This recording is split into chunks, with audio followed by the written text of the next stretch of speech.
Boa noite, vamos adorar o Senhor Jesus, que é digno de honra e de glória. Adore conosco esse hino tão conhecido, Segue-me.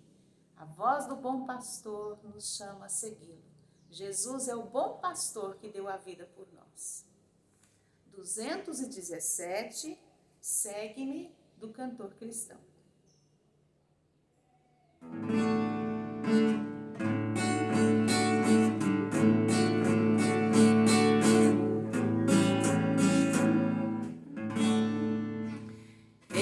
Escuta a voz do bom Jesus, segue-me, vem, segue-me, guiar-te-ei a eterna luz, segue-me, vem, segue-me, por ti eu toda a lei cumpri, foste o amargo a morte já sofri, segue-me, vem, segue-me. Sim, meu Jesus, te seguirei, seguirei, sim, seguirei. Por ti eu tudo deixarei, deixarei. Muito débil sou e sem valor, sem ti não posso andar, Senhor, mas enche-me do teu vigor, seguirei, sim, seguirei. Porque Deus não nos tem dado espírito de covardia, mas de poder, de amor e de moderação. 2 Timóteo 1:7. Vamos estudar hoje no livro de Neemias. Que Deus deu a Neemias ousadia para fazer aquilo que Deus queria que ele fizesse. Então, Deus, pelo seu Espírito Santo, não nos dá espírito de medo, mas de poder, de amor e de moderação. Nós temos o Espírito Santo para nos ajudar. A Bíblia ensina que o Espírito Santo é nosso auxiliador.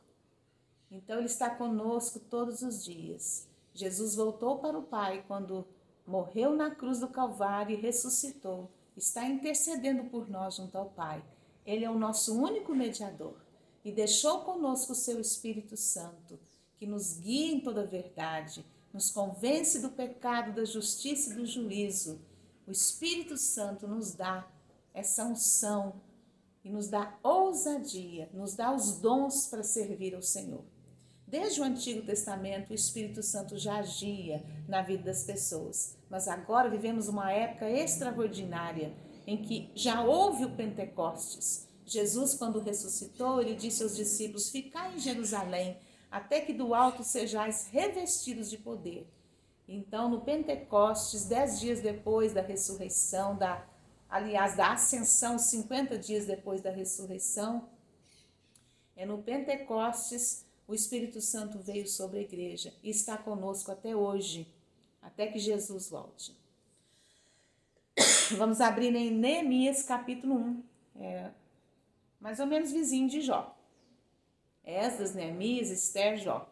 Então, assim, fácil de você achar, quase que no meio da Bíblia. Eu vou ler na versão, que é uma versão mais fácil de ser entendida, Nova Versão Transformadora. Eu te aconselharia a comprar essa nova versão, NVT, né, que é do mundo cristão.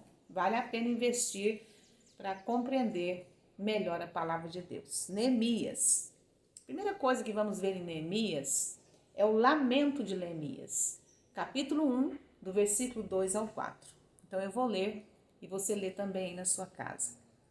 Capítulo 1, versículo 2.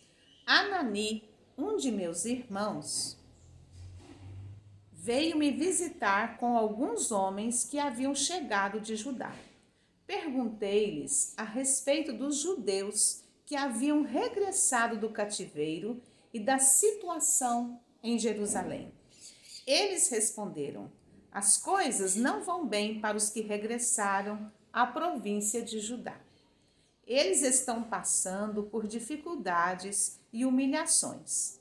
O muro de Jerusalém foi derrubado e suas portas foram destruídas pelo fogo. Quando ouvi isso, sentei-me e chorei. Durante alguns dias, lamentei, jejuei e orei ao Deus dos céus. Então nós vemos aqui que Neemias ficou sabendo como estava Jerusalém. Por quê? Neemias não estava em Jerusalém, não estava na terra, do povo judeu.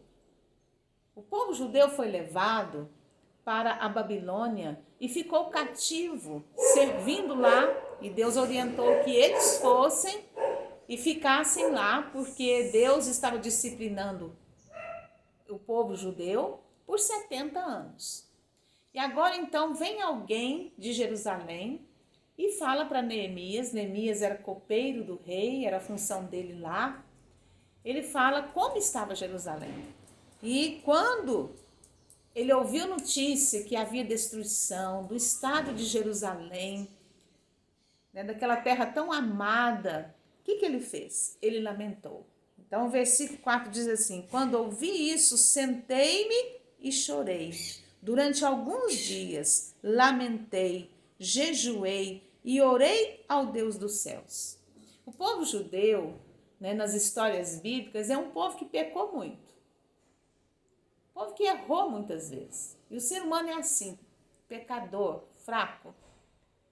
Mas, querido, ser uma pessoa santa não é não errar nunca. Ninguém consegue viver santo de maneira perfeita aqui na terra. Não que nós vamos nos acomodar, não. Jamais nos acomodar. Paulo diz, não que eu tenha obtido a perfeição, mas eu prossigo para o alvo. Então não é acomodação a maneira certa de viver aqui nessa terra. Não aceitar o pecado, não pecar porque eu gosto do pecado, porque o pecado gera morte. O pecado vai trazer consequências. Tem que haver disciplina ao pecado. Deus, como Pai, disciplina quando a gente peca. Mas, querido, o que é maravilhoso no povo judeu era a maneira como eles se arrependiam. Nem todos se arrependiam, mas aqueles que se arrependiam diante da disciplina de Deus, era um arrependimento não só de boca, mas um arrependimento, olha só como Neemias está chorando. Ele chora não tanto pelos seus pecados, mas pelos pecados do povo, e ele se inclui, junto com isso. É muito fácil a gente falar, o povo está pecando, a igreja está assim, a igreja do Senhor Jesus está daquele outro jeito. Não.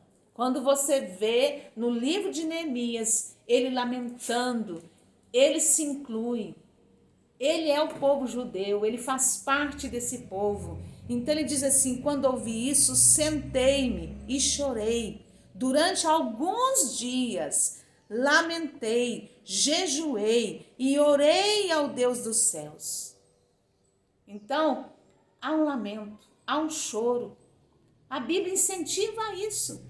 Não há arrependimento verdadeiro sem essa humilhação, esse lamento diante de Deus. É preciso lamentar. Muitos vídeos têm sido feitos nessa época de pandemia pela igreja cristã, mostrando como o brasileiro, principalmente o Brasil, a gente está olhando para o nosso país, tem pecado diante de Deus. E qual é a nossa posição diante desses pecados que nós temos visto? Pecados de blasfêmia, pecados de perversão, pecados de revolta, de rebeldia, de falta de temor a Deus, pecados de imoralidade, todo tipo de pecado, de corrupção, tanto na igreja como na política. Será que nós vamos apontar o dedo e ver o pecado dos outros? Ou será que, como brasileiros, nós vamos nos humilhar, jejuar e chorar? Que o Espírito Santo de Deus nos ajude como brasileiros a nos sentir brasileiros junto com os brasileiros e chorar e lamentar diante de Deus e nos humilhar por esse país. Claro, a pandemia está no mundo todo, porque isso que acontece no Brasil acontece também no mundo todo. O ser humano não é diferente. Não é só porque é japonês, só porque... claro que há cultura, há coisas mais evidentes num país do que em outra, mas o pecado tem se alastrado, o egoísmo é evidente em todos os países, a avareza. Isso tem sido geral, é como Jesus disse, nos últimos dias as coisas seriam assim. A Bíblia fala sobre isso. Como no mundo inteiro o homem precisa se arrepender. Mas nós somos brasileiros.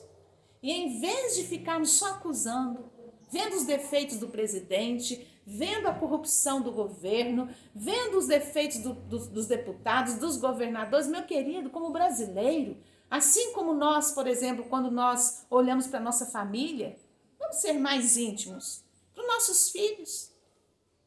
Aí assim a gente consegue se colocar junto, né? Se ajoelhar e clamar pelos nossos filhos. Somos filhos desse Brasil, somos brasileiros. Então que nós possamos olhar para Neemias e fazer como ele. Ao ver a situação do nosso país, Neemias, quando viu a situação de Jerusalém, toda a pobreza, toda a destruição, tudo que havia em Jerusalém, ele por dias chorou, lamentou, jejuou e orou ao Deus dos céus. Vamos ver agora, prosseguindo, a confissão e o clamor de Neemias. No capítulo 1 agora, a partir da parte B do versículo 4 até o versículo 10. Então diz assim: Então disse, ó Senhor Deus dos céus, Deus grande e temível, que guardas tua aliança de amor leal para com os que te amam e obedecem os teus mandamentos. Ouve minha oração. Olha do alto e vê que oro noite e dia por teu povo Israel. Confesso que temos pecado contra ti. Olha só, confesso que temos pecado. Ele se põe como povo. Sim, minha própria família e eu temos pecado. Temos pecado terrivelmente contra ti. Não temos obedecido os teus mandamentos, decretos e estatutos que nos deste por meio do teu servo Moisés. Por favor, lembra-te do que disseste a teu servo Moisés. Se forem infiéis a mim, eu os dispersarei entre as nações. Mas se voltarem para mim e obedecerem os meus mandamentos e viverem de acordo com eles, então, mesmo que sejam exilados nos confins da terra, eu os reunirei e os trarei de volta ao lugar que escolhi para estabelecer o meu nome. O povo que tu resgataste com teu grande poder e com tua forte mão é teu servo. Ó Senhor, por favor, ouve a oração deste teu servo, ouve a oração de teus servos que se agradam em te honrar. Peço que me concedas êxito hoje e que o rei me seja favorável. Nesse tempo, eu era copeiro do rei. Neemias era copeiro do rei, era um simples copeiro. Mas ele está orando com autoridade. E a autoridade dele está em se humilhar e clamar. E lembrar a Deus, querido, da aliança que Deus tinha feito com Moisés, que se o povo pecasse, mas se o povo se arrependesse, ainda que as consequências já estivessem bem evidentes, como aconteceu deles serem exilados em outro país por tanto tempo. Talvez as consequências do nosso pecado vão ser por muito tempo. Nós gostamos de tudo muito rápido, de Deus, de fazer uma oraçãozinha e Deus já mudou a nossa sorte. As coisas não são bem assim. Nós sabemos que, biblicamente, nós temos que colher as consequências daquilo que nós pecamos. E às vezes não é um pecado individual, é o pecado de uma nação, de um povo. É o pecado de uma terra. São pecados e muitos pecados. Então, Neemias ora a Deus e lembra a Deus da aliança. E nós temos uma aliança hoje maior, porque não é com Moisés, é com Jesus. Deus prometeu que em Jesus nós estaríamos abençoados. Então é hora de se humilhar, de clamar, de jejuar, de pedir a Deus por nossa terra, pelo Brasil e também pelas nações. É assim que nós vamos chegar ao coração do Pai. Então houve um lamento, houve uma confissão e um clamor. E agora o terceiro ponto, houve ousadia. Neemias, capítulo 2, não vai dar para ler todo o texto, porque o tempo é pouco, mas eu quero ler alguns. Neemias 2, aqui no meio do versículo 1, estava assim: eu estava servindo vinho ao rei, ele era copeiro. O rei me perguntou: por que estás com o rosto triste? Você não parece doente? Deve estar profundamente angustiado. Fiquei com muito medo, mas respondi. Você vê, ele era escravo ali. Ele estava numa nação que não era sua, era copeiro do rei. Ficou com muito medo, mas respondeu. Como? A primeira ele diz assim, que o rei viva para sempre. Muito respeito. Que o rei viva para sempre. Como meu rosto não pareceria triste? A cidade onde estão sepultados meus antepassados está em ruínas e suas portas foram destruídas pelo fogo. Aí o rei pergunta: o que você deseja que eu faça? Perguntou o rei. Depois de orar ao Deus dos céus, respondi. Olha, orou ao Deus dos céus. É claro que ele não foi ali se ajoelhar e ficar 15 minutos orando ou 1 hora orando. Não. Ali onde ele estava, ele orou diante do rei. Orou ao Deus dos céus. Em espírito, em pensamento só. Respondi: se lhe parecer bem, e se o rei for favorável a mim, seu servo, peço que me envie ajudar para reconstruir a cidade onde meus antepassados estão sepultados. Não dá, eu gostaria de ler até o versículo 10, mas o tempo é pouco.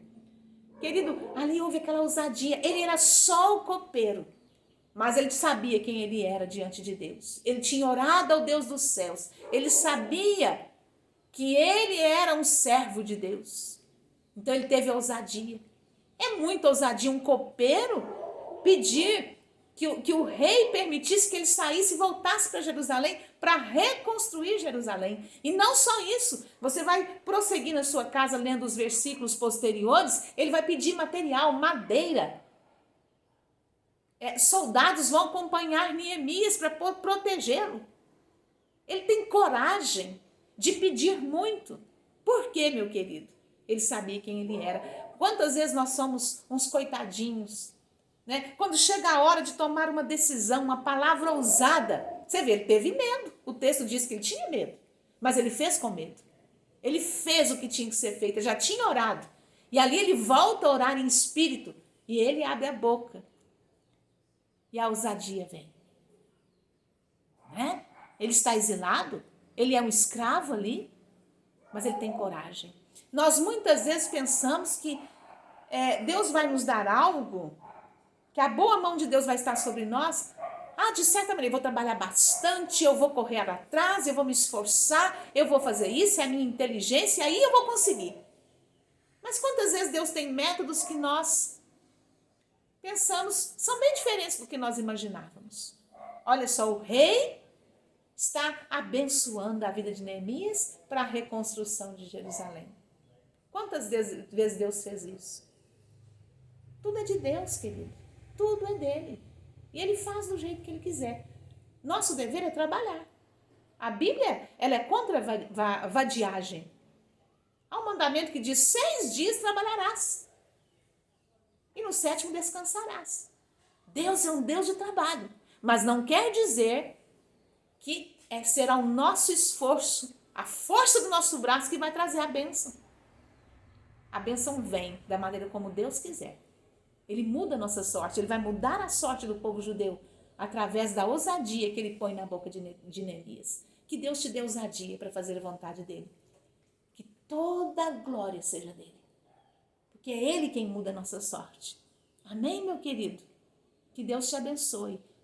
Que você possa continuar lendo aí Neemias e crescer no conhecimento do Senhor. Vamos orar. Pai, obrigado, porque o Senhor está no controle da nossa vida. Nós queremos sempre orar a Ti. Orações demoradas e orações rápidas quando for necessário. Sabendo que é o Senhor quem muda a nossa sorte. Ajuda-nos a ter essa ousadia do Teu Espírito. O Senhor abençoe cada ouvinte, em cada necessidade, em nome de Jesus. Amém.